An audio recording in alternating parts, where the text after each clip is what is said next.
c'est une industrie à long terme, et en particulier donc dans les domaines de cette conférence sur lesquels je vais plus particulièrement insister. Alors c'est important, c'est une chose, un type d'activité auquel plus de chercheurs devraient participer, je pense, parce que ça nous amène à dégager des questions de recherche qui ne sortiraient pas naturellement quand on poursuit la méthode classique de développement des sujets de recherche internes à une communauté. Donc je vais démarrer un petit peu par les enjeux industriels, et donc avec une illustration par le cas du secteur aéronautique.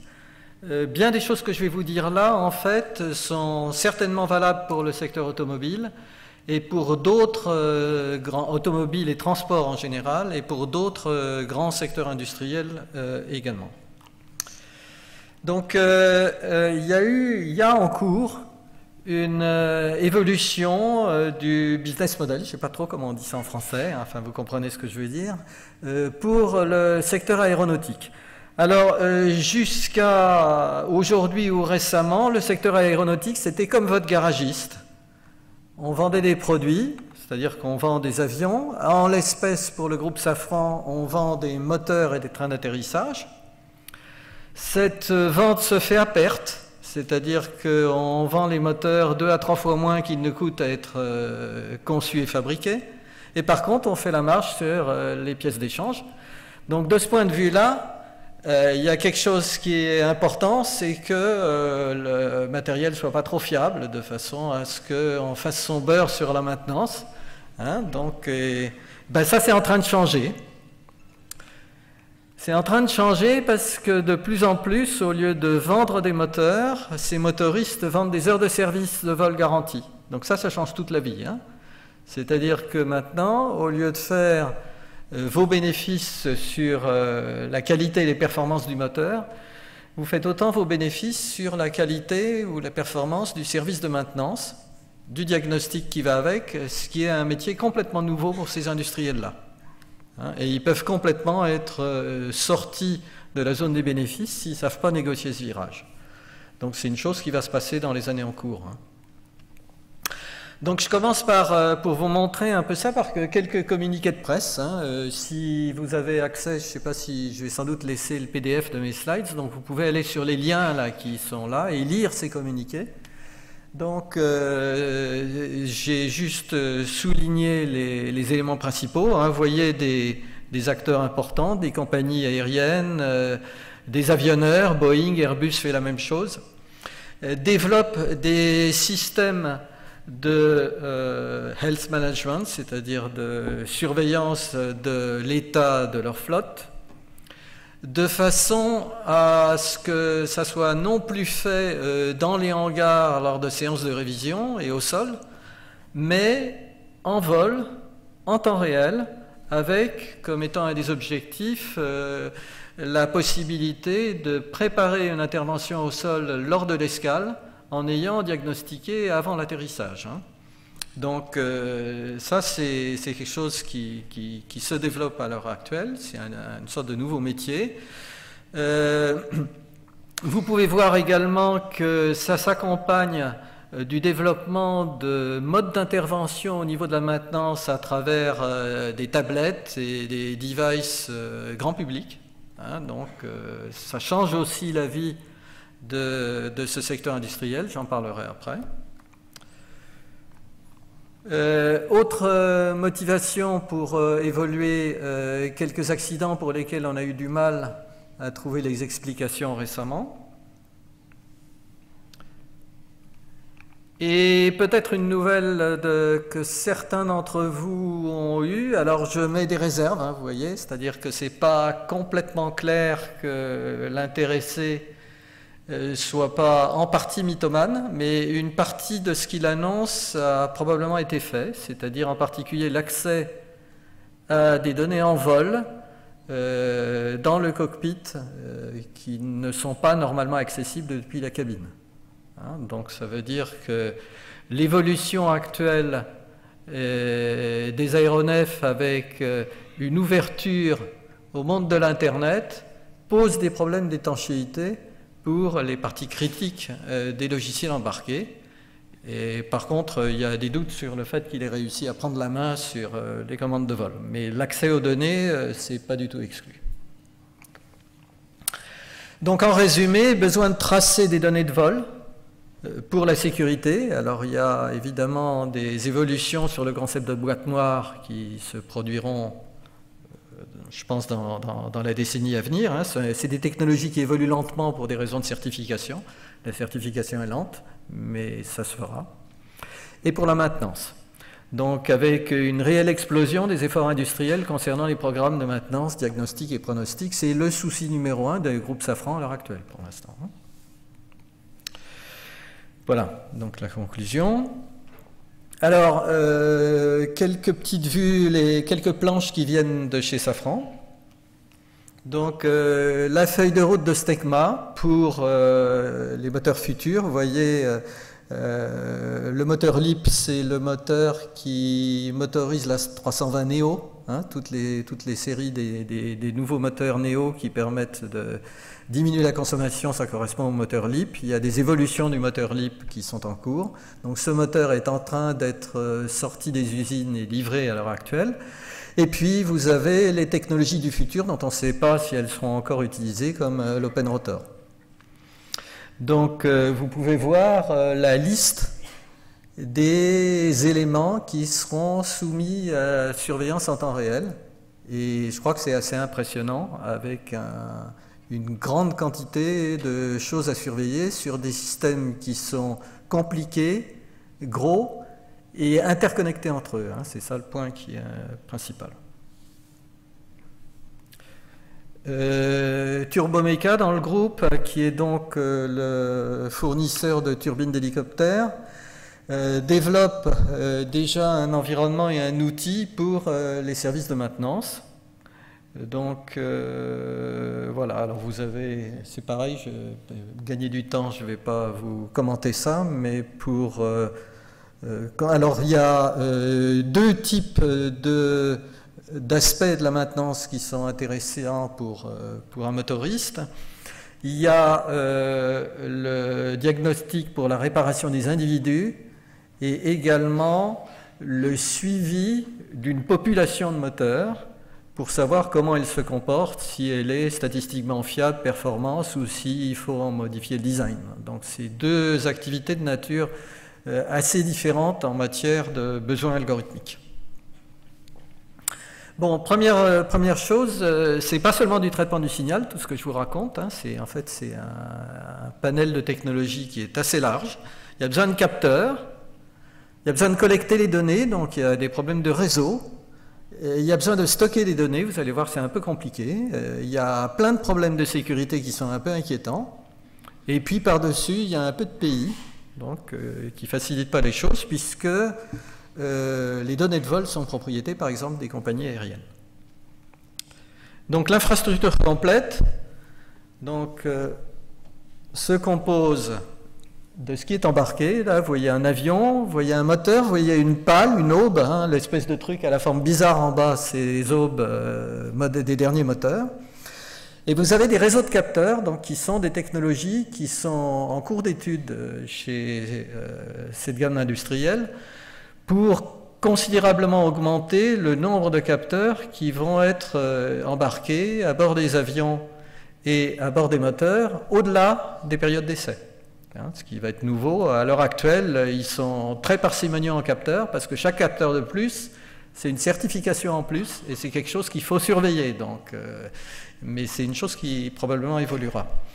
Il est même possible que dans un avenir un peu plus lointain, les matériaux composites qui sont très utilisés puissent héberger nativement des populations de capteurs en nombre bien plus élevé. On fait des capteurs aujourd'hui qui ne consomment pas d'énergie. Hein. Donc, ces capteurs sont connectés dans une fonctionnalité réseau, donc qui est embarquée dans l'avion, pour lesquels l'étanchéité des diverses couches de données à transmettre doit être assurée. Hein. C'est un truc qui n'est pas très standard dans le milieu télécom, mais dans ces milieux-là, c'est critique. C'est transmis soit par des lignes radio directes, mais principalement via satellite. Les canaux satellites ne sont pas des canaux qui garantissent des protections d'aucune sorte, donc il y a une faiblesse là aussi. Et puis, les données doivent être stockées. Hein. Vous avez la notion de cloud en bas, évidemment. Il s'agit de cloud privé avec un certain nombre de problèmes de sécurité. Ces clouds sont distribués. Donc, vous voyez que l'infrastructure elle-même devient très compliquée et dépasse largement ce que manipule d'habitude cette industrie-là. Premier problème, intégrité des données. On est en milieu que j'appellerais semi-ouvert, hein, c'est-à-dire qu'on n'est plus comme traditionnellement avec des réseaux extrêmement fermés et qu'il était physiquement à peu près impossible de pénétrer. Il y a des questions de propriété intellectuelle, c'est-à-dire, par exemple, il n'est pas impossible qu'en tant que motoriste, la SNECMA ait à faire du diagnostic sans avoir accès aux données natives. Hein, parce que ces données, la compagnie aérienne éventuellement ne souhaitera pas les mettre à disposition. Donc comment on fait? Où fait-on les traitements? Dans la mesure où l'aspect réseau est un des goulots d'étranglement, c'est une question importante. Donc, et c'est une question importante pas seulement pour l'équilibrage des charges, mais également parce qu'il est possible, avec une architecture d'algorithme, de régler des problèmes de propriété intellectuelle. Si vous faites un frontal de compression des données et que tout ce qui se passe derrière a juste besoin des données comprimées, la compression de ces données peut être un moyen d'assurer une propriété à une protection intellectuelle. Big data, donc ça c'est un des mots-clés qu'il faut très à la mode dans un certain nombre de secteurs industriels. Safran n'y échappe pas. Donc certainement, bien que le mot big soit un peu surévalué, il y a certainement beaucoup de données. Il y a certainement plein de statistiques à faire sur ces beaucoup de données. En un certain sens, c'est ça que veut dire le mot big data. Alors, par rapport au développement du big data dans les secteurs comme Facebook ou Google, il y a un point qui en diffère, c'est qu'il y a plein de modèles. Hein, c'est-à-dire on a des objets physiques et que ces objets physiques sont extrêmement modélisés avec des modèles qui sont stockés dans des immenses bases de données au moment de la conception. Et donc, c'est très important pour ces groupes-là de savoir combiner à la fois l'aspect statistique boîte noire et de faire également des traitements de données statistiques combinant l'utilisation de modèles, parce que s'ils ne servent pas des modèles, IBM pourra faire aussi bien qu'eux et leur piquer le marché. Hein. Donc, vous voyez, ça fait partie d'un certain nombre de considérations importantes. Ça, voilà un petit peu l'état des lieux et les problèmes que dans les 4-5 années à venir, un groupe comme ça aura à surmonter. Hein. Donc, conséquences pour les orientations de la recherche en diagnostic, je pense que c'est un petit peu ça qui est le plus proche donc, des sujets de cette conférence. Donc, quel est l'état de la situation, pour autant que je le comprenne à l'heure actuelle? Donc, du côté recherche académique, alors, il y a, dans le domaine des big data, il y a eu, depuis ces 10 dernières années, un peu plus, des vraies avancées en statistique. Hein. C'est-à-dire, là, j'ai pointé une très belle présentation, un exposé magnifique que vous pouvez trouver sur YouTube ou sur ce lien, qui a été fait à l'IHP il y a 2-3 ans.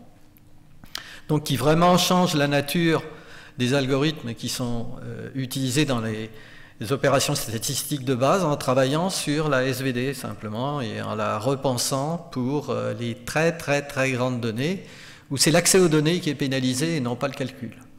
Ça change la nature des algorithmes.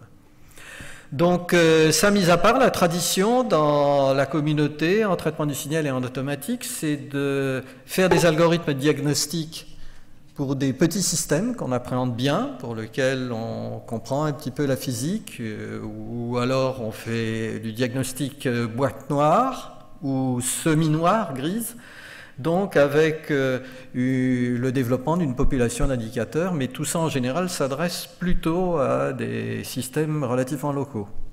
Donc la pratique industrielle n'est pas très différente de ça. Le point important, c'est que à l'heure actuelle, tout ce qui est les services de surveillance dans le cycle de vie s'est développé une fois que l'objet est conçu, réalisé et instrumenté. Hein, c'est-à-dire que peut-être que le diagnostic, du coup, est vraiment très difficile à faire. Hein, ils n'en ont pas tenu compte. Et ça, c'est la situation. Et pire que ça, c'est-à-dire que non seulement le système n'a pas été conçu pour être maintenu, mais surtout, les populations qui sont chargées de développer le système de maintenance sont différentes de celles qui l'ont conçu et ont perdu le savoir-faire. C'est-à-dire que les modèles qu'éventuellement ils utiliseraient, eh bien, ils les retrouvent au lieu de réutiliser les modèles qui ont été faits lors de la conception. Ça vous paraît bizarre, mais c'est la situation. Donc, pour tout ce qui est diagnostic basé modèle et diagnostic basé indicateur, le coût dominant, évidemment, c'est l'obtention du modèle, hein, 80-90% de l'effort. Et pareil pour les indicateurs, hein, c'est interview de l'expert et choses comme ça. Et la connaissance accumulée lors de la conception, comme je disais, est réutilisée manuellement. Donc, qu'est-ce qu'il faudrait faire à la place? Donc, première chose, faire le monitoring et le diagnostic en même temps qu'on fait la conception. Réutiliser les modèles de conception quand on fait le diagnostic directement. Même chose, si on fait diagnostic basé indicateur, autant se servir des modèles qu'on a fait. Et d'autre part, pour le futur, les analyses de fiabilité qu'on fait pour la certification devraient couvrir les procédures de diagnostic. C'est-à-dire que quand vous voulez connaître la fiabilité d'un système, vous devez intégrer l'aptitude qu'ont les systèmes de diagnostic de surveillance et détection avec leur proba de fausse alarme et leur proba de détection. Ce n'est pas la pratique existante aujourd'hui. Hein. Donc, conséquence pour les académiques, le diagnostic, ça ne se résume pas à du big data. D'abord parce que, heureusement, les anomalies sont rares. Et donc, à moins d'avoir un simulateur pour produire les pannes, vous n'avez pas beaucoup de pannes. Hein. Ça coûte cher de produire. Alors, dans le génie civil, on passe son temps à récupérer les vieux ponts pour les casser pour avoir des données. Bon, vous voyez bien que c'est problématique d'obtenir des données liées aux anomalies. Autre chose, le point j'ai déjà dit, je crois, c'est l'analyse de fiabilité doit sortir ces éléments, proba de détection et de fausse alarme pour le diagnostic doit sortir ça pour intégrer dans les analyses de fiabilité. Même chose à la fois pour le diagnostic basé modèle et basé indicateur, il faut dépasser le stade du sous-système. Hein, je vous expliquerai ça après. La plupart des systèmes que les gens ont diagnostiqués maintenant sont très interconnectés et il n'est pas rare que pour une anomalie, on ne sache pas si la nature en est physique, liée aux algorithmes, aux calculateurs. Donc, est-ce que c'est de la physique, est-ce que c'est de l'informatique? On ne sait pas très bien démêler ça. Hein. Donc, tout est entremêlé et on ne sait pas très bien d'où vient la source. On a plein d'informations. La question est comment on s'en sert pour faire du diagnostic. Et cette pratique est peu répandue aujourd'hui. Il ne faut pas oublier l'infrastructure, hein, donc les problèmes de compression. Évidemment, la conception de l'infrastructure de collecte et stockage, c'est un problème en soi, hein, c'est un savoir-faire. Ce n'est pas ce que je vais développer aujourd'hui, mais le message principal, c'est qu'il est important de sortir de la recherche en silo. Il faut comprendre que les problèmes sont plus horizontaux que ça. Donc, quelques pistes qui découlent donc, de ces constatations-là. Qu'est-ce qu'on peut faire du coup et qu'est-ce qu'on devrait faire différemment de notre pratique de recherche actuelle? Bon, premièrement, quand j'ai parlé de diagnostic au niveau système, ça veut dire quoi? Pourquoi c'est différent? Qu'est-ce que ça veut dire? Qu'est-ce que ça cache d'autre? Donc, voilà le genre d'objet à gauche auquel on s'intéresse, un moteur, un avion. Le diagnostic s'intéresse aux dysfonctionnements, lesquels résultent de causes multiples à travers le système. Donc, C'est des détails, mais ces détails sont éparpillés, on ne sait pas où ils sont. Il faudrait donc modéliser tout le système et à certains endroits avec des détails. Bon, on voit bien qu'on atteint les limites, ce n'est pas des choses qui sont faisables et manipulables. Donc en général, on y renonce et ça se traduit par les réponses suivantes. Donc la réponse Big Data, alors ça c'est une réponse très très à la mode. Finalement, tout est dans les données, c'est pas la peine de s'embêter avec le reste. Hein. Donc faites des données, traitez des données, faites des stats dessus, faites de l'analyse en composantes indépendantes et vous allez tout savoir sur vos données. Ça va tout vous dire. Deuxième réponse, l'automaticien grincheux, il dit soyons pragmatiques, je fais ce que je sais faire, je m'intéresse à ce qui est à ma mesure. Et en fait, il y a un certain nombre de réponses qui peuvent être apportées, qui traitent la dimension de système tout en la simplifiant et qui nous proviennent plutôt de la compréhension et de la vision qu'ont les informaticiens de ce que sont ces systèmes-là. Hein. Donc on sort un peu du traitement du signal proprement dit. C'est-à-dire qu'il y a beaucoup de choses qu'on peut faire en s'intéressant simplement aux liens de causalité entre correspondants, entre composants, c'est-à-dire en s'occupant d'aspects graphiques, qui sont évidemment des simplifications drastiques des systèmes, lesquels peuvent être néanmoins compliqués parce que les causalités peuvent être présentes ou absentes selon les états de fonctionnement. Hein. Une machine, quand elle est arrêtée, est moins susceptible de tomber en panne que quand elle marche. Donc les modes de fonctionnement comptent. Donc d'où est-ce qu'on peut extraire une telle information? Cette information existe.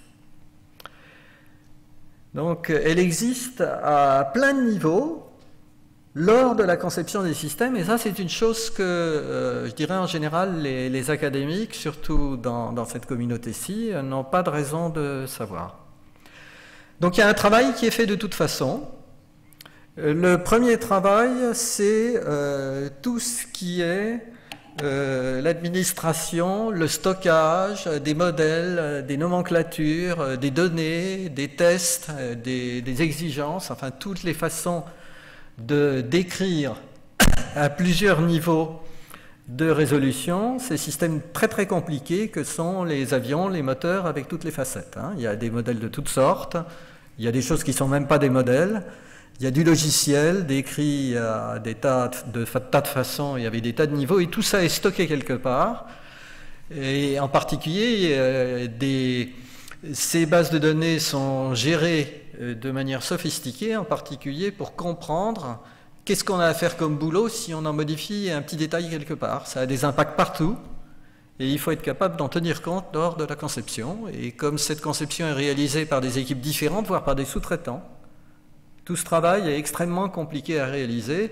Et je peux vous dire que ces industries donc, du secteur aéronautique sont des virtuoses à faire marcher ce genre d'usine.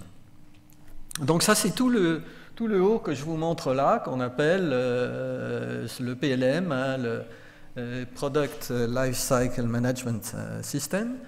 La foultitude de modèles donc, qui sont utilisés, tous les outils de traçabilité qui vérifient sur des tests que certaines propriétés caractéristiques très nombreuses, ça peut aller jusqu'à 200 000 pour le Rafale, sont effectivement satisfaites avant la livraison. Et puis vous avez des choses qui sont plus proches de ce qui nous intéresse nous, que je vous ai montré ici en bas. Hein. On rentre dans le monde de la modélisation Simulink, des systèmes, de la modélisation de leurs systèmes de régulation. Et là j'ai mentionné la technologie qui est en boom à l'heure actuelle, donc qui s'appelle Modelica, qui est une technologie qui permet de réutiliser des modèles multiphysiques, de les assembler, et donc je vais en parler un peu plus et on va voir les conséquences que ça a pour ce qui nous intéresse. Donc tout ça de toute façon est fait, mais personne ne s'en sert aujourd'hui pour faire du diagnostic. Donc deux efforts intéressants. Alors un premier effort donc, de vision assez globale de ce qu'on doit faire, mais qui est très orienté niveau calcul scientifique, réalisé à l'ONERA dans le domaine de l'imagerie acoustique. C'est un des rares domaines où on dispose de maquettes numériques pour un moteur entier avec un niveau de description de type EDP, élément fini. Donc en général, ce qu'il faut savoir, c'est que l'état de la pratique, c'est plutôt de disposer de modèles détaillés pour un interstice entre deux aubes, hein, donc vraiment le détail de la combustion à l'intérieur d'un tout petit endroit, ou de modèles beaucoup moins détaillés pour la turbine globale. Donc ça, c'est à la fois global et détaillé. Exemple de production de données en très grand volume. Ce qui manque à cet effort-là, c'est tout le continuum qui va depuis le type de modélisation, comme vous le voyez là, au modèle réduit effectivement utilisable par les automaticiens. Et cette continuité n'est pas vraiment maîtrisée aujourd'hui, ça reste un travail essentiellement manuel.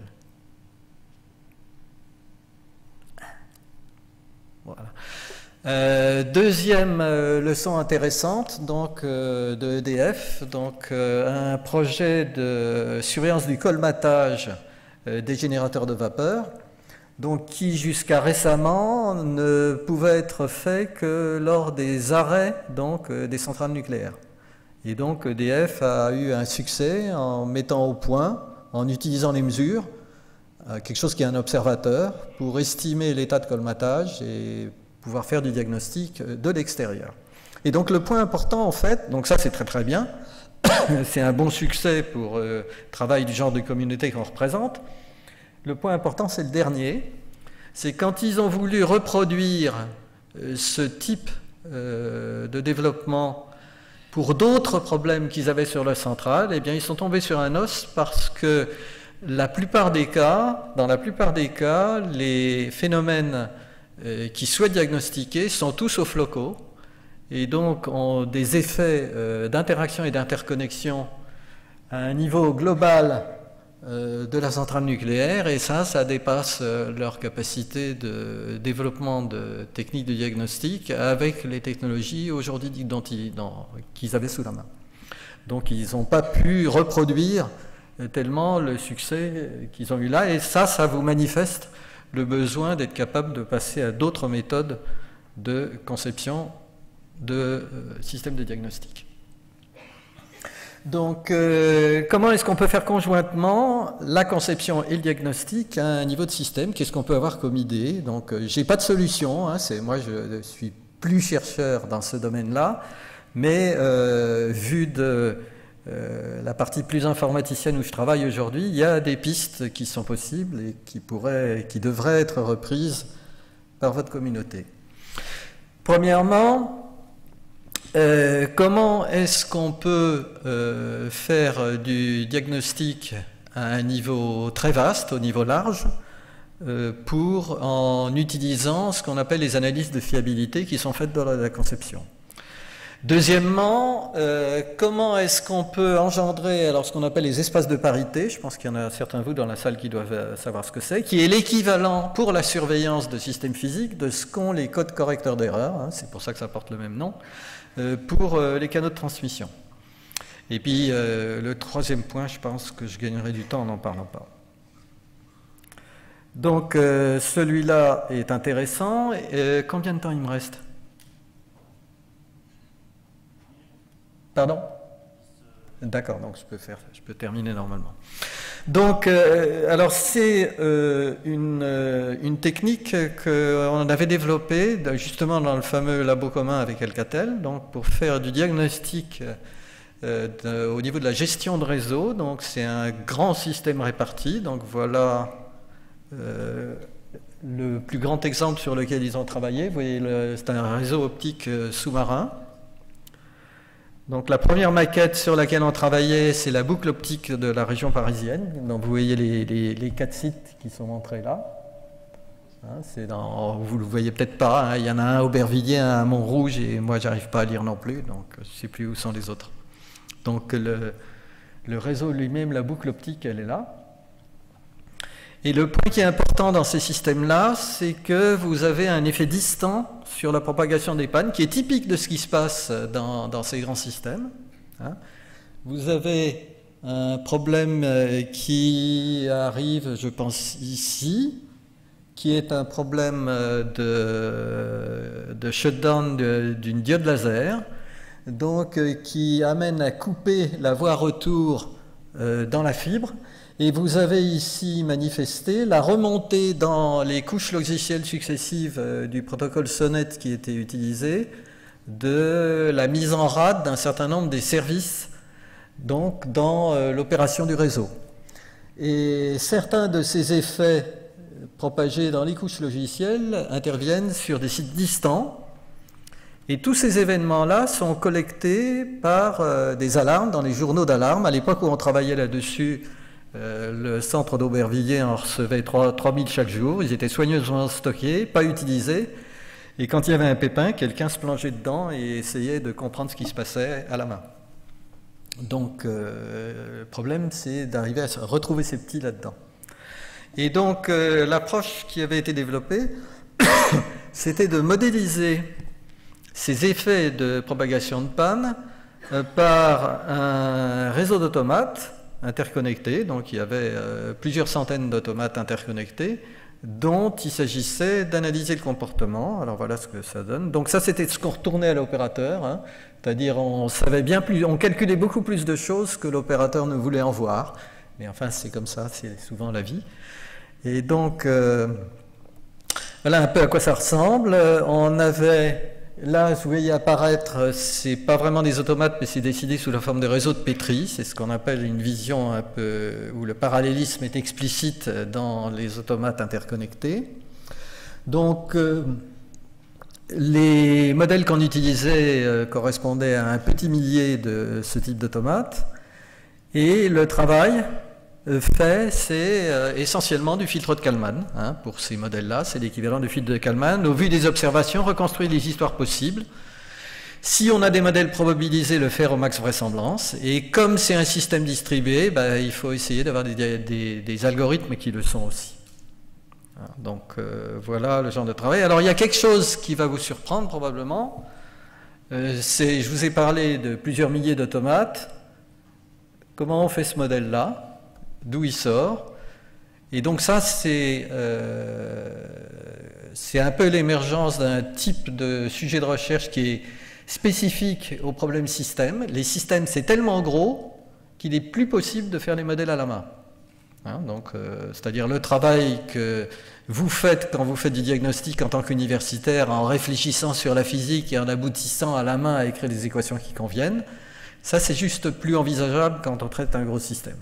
Donc comment ça se présentait au niveau des réseaux? Ben, on a deux informations qui sont à notre disposition. On a des informations qui correspondent à l'équivalent de la physique. Hein, pour les réseaux, la physique elle est dans les normes. Donc ça, c'est les standards d'un certain nombre de types de protocoles réseau qui étaient et sont toujours déployés au niveau des réseaux optiques, des technologies optiques.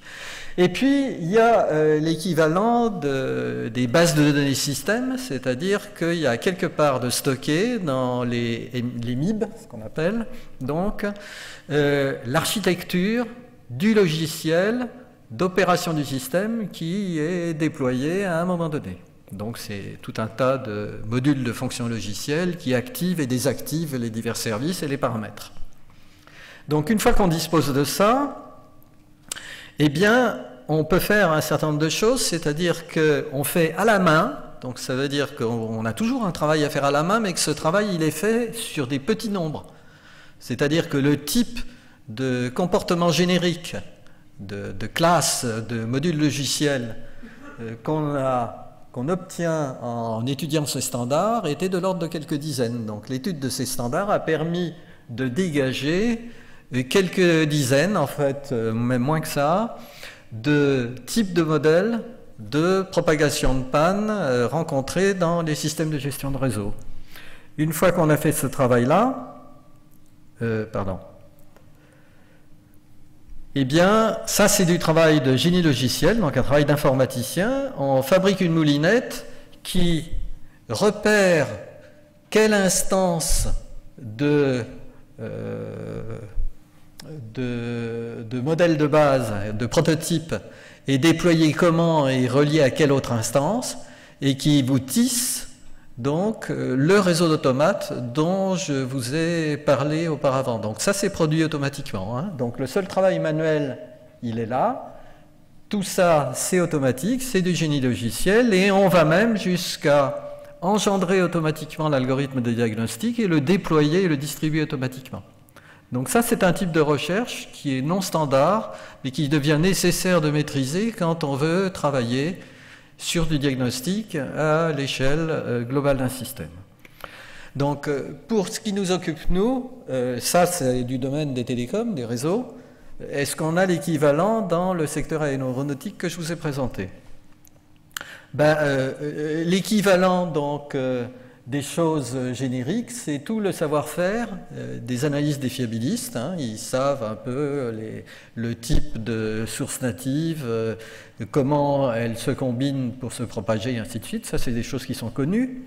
Quant à l'information de nature topologique, elle existe aussi. Elle est dans les diagrammes fournis par les modèles physiques et dans tout l'aspect dont je vous ai parlé auparavant, hein, qui tisse des liens de causalité au niveau système. Donc tout ça fournit ce type d'information, donc on peut refaire la même chose. Alors il y a de fait une université très technologique, donc, que je ne connaissais pas avant d'avoir vu ce site, et qui m'a été indiquée par les gens de Safran, donc à Cranfield, donc qui est très fortement subventionné par Rolls-Royce, Boeing et BAE pour faire un programme de recherche de ce type, c'est-à-dire qui intègre vraiment à la conception tous les aspects de niveau système génie logiciel pour produire des services de surveillance et de maintenance. Alors ce qu'ils font en matière de statistique et de traitement du signal est extrêmement naïf et bas de gamme. Mais le fait qu'ils fassent cette approche globale donne une plus-value à l'ensemble et les rend en font des interlocuteurs privilégiés pour les industriels. Donc vous voyez le chemin qu'il faut faire, hein. Donc les équations de parité, donc ça c'est un sujet rigolo parce que ça a été une de mes préoccupations au début des années 90. Donc on faisait ça traditionnellement à la main. Donc là aussi on peut faire quelque chose et là je vais vous expliquer comment on peut faire ça à partir des modèles qu'on développe de toute façon lors de la conception. Donc il y a ce nouvel outil qui peut être miraculeux pour faire ce genre de choses, donc qui s'appelle Modelica. Qu'est-ce que c'est Modelica? C'est une façon graphique de décrire des systèmes de DAE, alors Differential Algebraic Equation. Donc vous avez, pardon, je reviens en arrière, c'est ça une DAE, c'est-à-dire c'est une contrainte qui fait intervenir un état, ses dérivés et puis un contrôle. Hein, donc, au lieu d'une équation différentielle, c'est une contrainte. On ne sait pas dans quel sens c'est orienté, on ne sait pas qui est l'entrée, qui est la sortie. Et on obtient ça à partir du moment où on écrit des lois d'équilibre, comme la loi d'Ohm, la loi de Kirchhoff, hein, la modélisation des circuits électriques, des circuits hydrauliques, des systèmes mécaniques de robots, conduit naturellement à ce genre de modèle. Et donc, le type de modèle que Modelica permet de sortir, c'est des équations de ce type gardées par des conditions booléennes, c'est-à-dire que la dynamique dépend des modes de marche.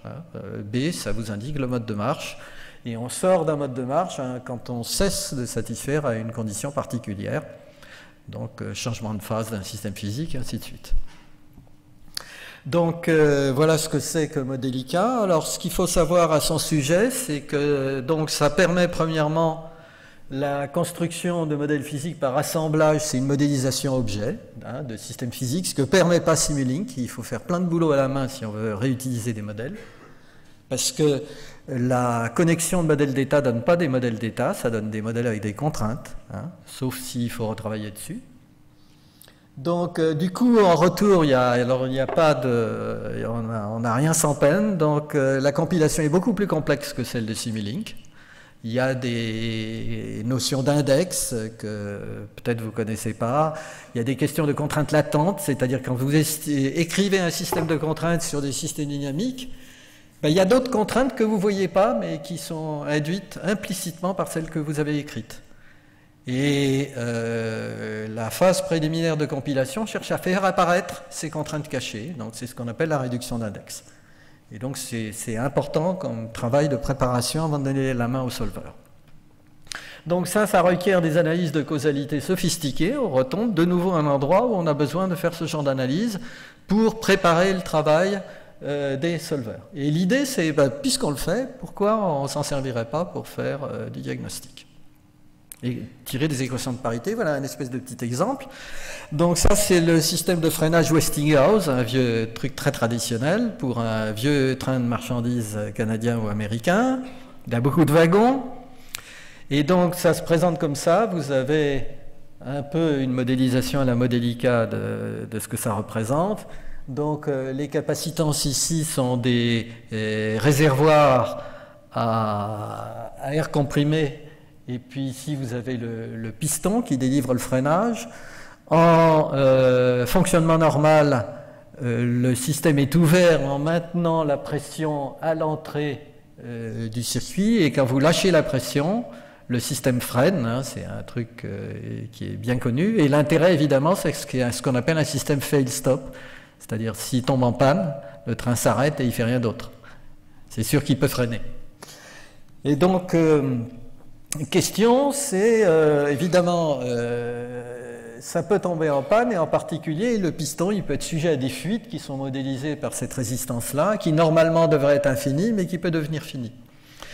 Donc, question, comment on diagnostique ça? Sachant que quand vous ne cherchez pas à freiner, rien ne se passe dans la partie basse et donc vous ne voyez rien. Donc, selon le mode de fonctionnement du système, il est diagnosticable ou il n'est pas diagnosticable. Et le nombre de modes de fonctionnement du système, c'est juste 2 puissance n si vous avez n wagons, donc il y a un problème d'explosion.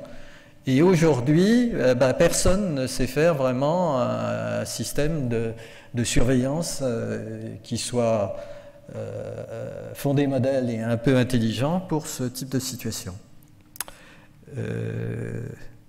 Dois-je accélérer ? Conclure. Donc je vais conclure. Allons-y. Donc ça, je saute.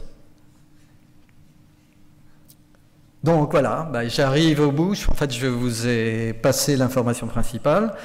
Donc, message à retenir, si vous avez un message, c'est que c'est important de développer de la recherche. C'est pas une recherche académique naturellement, hein, c'est-à-dire s'occuper de trucs qui sont gros, qui nécessitent... En fait, moi-même, malgré toutes mes relations industrielles, j'ai jamais vraiment vu un système complet de près. Hein. Il faut travailler dans l'industrie pour le faire. Donc, c'est pas facilement accessible aux universitaires et néanmoins, c'est important que des efforts soient déployés et qu'il y ait des gens qui fassent ce travail en milieu universitaire. Vous avez vu que certaines universités anglaises le font. Et ça nécessite de combiner du savoir-faire plutôt de nature informaticienne en matière de modélisation pour avoir la compréhension et les technologies nécessaires pour simplifier notre compréhension du système avec tout ce qu'on sait faire de bien et que les informaticiens ne connaissent pas du tout, donc statistiques, traitement du signal, donc qui sont nécessaires pour traiter tous les aspects incertitudes et prendre les bonnes décisions. Voilà, je crois que c'est fini.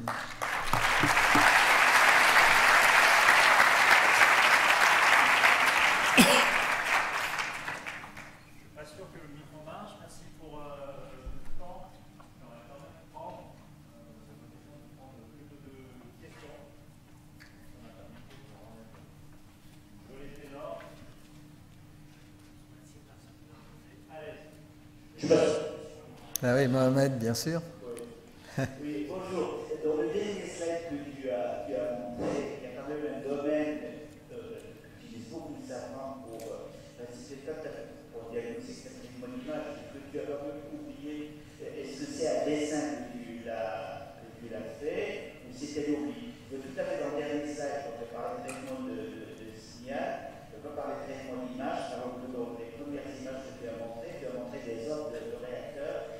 C'est vraiment un objet très important, le domaine de traitement d'image, sans parler de Oui, c'est vrai. C'est vrai que j'aurais pu mentionner ça. Ça, c'est un autre volet qui est très présent dans cette communauté-ci, mais qui n'est pas spécifiquement système. Ils sont extrêmement actifs et intéressés par tout ce qui est contrôle non destructif et vérification de la qualité de fabrication. D'autant plus qu'ils passent d'un monde du métallique à un monde du composite ou de l'hybride métallique-composite. Et ce qu'il faut savoir, c'est que le contrôle non destructif pour les matériaux composites, c'est pas un truc qui est aussi avancé, ni aussi facile qu'on sait le faire pour le métallique. Alors les matériaux composites vieillissent sans qu'on puisse voir quoi que ce soit en inspection visuelle. Donc il faut faire de l'inspection au rayon X, donc il y a tout un tas de technologies à développer. Et ça comporte énormément d'imagerie, avec des capteurs qui sont probablement pas encore au niveau où il le faudrait, et l'arrivée donc en vie et sur le marché industriel, enfin et en fonctionnement d'avions avec beaucoup de composites et de moteurs avec des os en composite pose quelques questions au niveau des techniques de monitoring.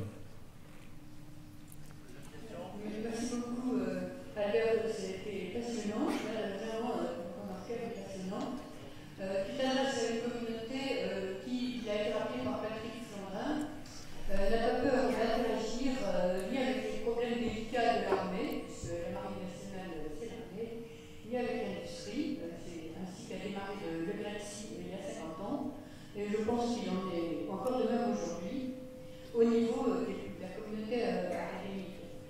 Alors, bien sûr que les thématiques sont tout à fait larges et les big data sont énormes, mais je ne crois pas qu'il y a une crainte de sauter là. La question est la suivante. Quel est le verrou qui fait qu'il n'y a pas d'interaction nécessaire? Et toi, comme tu l'as brisé, tu peux nous répondre, entre la communauté industrielle, enfin les industriels et les académiques. Est-ce que c'est une question que l'industrie a peur du bavardage de l'académie? Est-ce que c'est que l'académie n'a pas assez envie d'avoir d'argent? Quel est le fait que chez nous, ça ne fonctionne pas bien, parce que ces choses-là peuvent intéresser beaucoup? Oui. Alors, voilà ce que je comprends de la situation. Donc d'abord, c'est pas vrai qu'il n'y a pas d'interaction. Je vais dire, Safran a un nombre considérable d'interactions avec les universitaires. D'abord parce que son cœur de métier est la physique. C'est essentiellement un industriel des matériaux. Et comme tous les bons industriels de ce secteur-là, ils ont une tradition de symbiose avec le monde universitaire beaucoup plus forte que dans notre domaine ou que dans le domaine de l'informatique. Donc la situation est bien meilleure chez eux. Ils ont des labos communs, il y en a un sur les composites à Bordeaux avec le CNRS et le CEA. Ils ont à Lyon, ici je crois que c'est à Centrale. Ils sont très actifs dans un laboratoire de mécanique en mettant à disposition une plateforme. Enfin, donc ils savent ce que c'est, ils le font et ils en connaissent la plus-value. Alors, il y a un problème qui est spécifique à au domaine des STIC, qui est un petit peu le suivant. Donc, ils font de la recherche aussi avec les universitaires, mais d'une certaine manière, ils ont tendance à questionner les universitaires sur la recherche pour laquelle ils s'attendent à avoir des réponses. C'est-à-dire qu'ils vont faire des thèses pour surveiller, je pense à l'équipe de Jérôme Lacaille, qui a beaucoup de tests chiffres, et c'est en général pour surveiller un device particulier, pour s'attaquer à un problème qui ressemble à ceux que la communauté est capable de faire et dont ils attendent naturellement qu'elle donne des réponses. Donc, alors, d'un autre côté, quand vous allez questionner donc, les ingénieurs du groupe qui ont la responsabilité de développer ces filières de maintenance et développer un savoir-faire en monitoring, ils se font des cheveux sur tout à fait autre chose. Donc c'est ce que je vous ai raconté. Je suis devant un moteur complet, je ne sais pas par quel bout le prendre, comment je dois faire. Et le réflexe dans ce cas-là, c'est que quand on est devant une grosse bête qui est compliquée, qui a des fils partout qui vont dans tous les sens, c'est d'être submergé par la complexité et donc du coup de chercher à mettre de l'ordre en induisant de l'administration dans la complexité. Et donc ces gens-là font naturellement un effort pour tout ce qui leur permet de tout cataloguer et de structurer leur catalogue. Et donc, pour tout ce qui est cet aspect système, leur tendance est naturellement de se retourner vers les gens du génie logiciel qui sont tous aux physiciens. Et donc, c'est comme ça que vous avez un gap qui se crée entre les besoins donc réels de ces secteurs industriels qui seraient d'être capables de maîtriser la physique et l'automatique et le traitement du signal à l'échelle du système complet et ce qu'ils savent réellement faire. Et cette façon de vivre les choses contribue à entretenir ce gap. Donc c'est pour ça qu'ils cherchent à monter ce réseau de recherche qui aurait justement pour but d'essayer d'insuffler ce genre de philosophie et d'avoir des visions un peu plus transversales. Bien, merci beaucoup. Bon. Pour information, ces sujets-là seront abordés à la table ronde. On va en reparler. Donc, à temps de partir, je voudrais quand même te remercier très chaleureusement, Albert.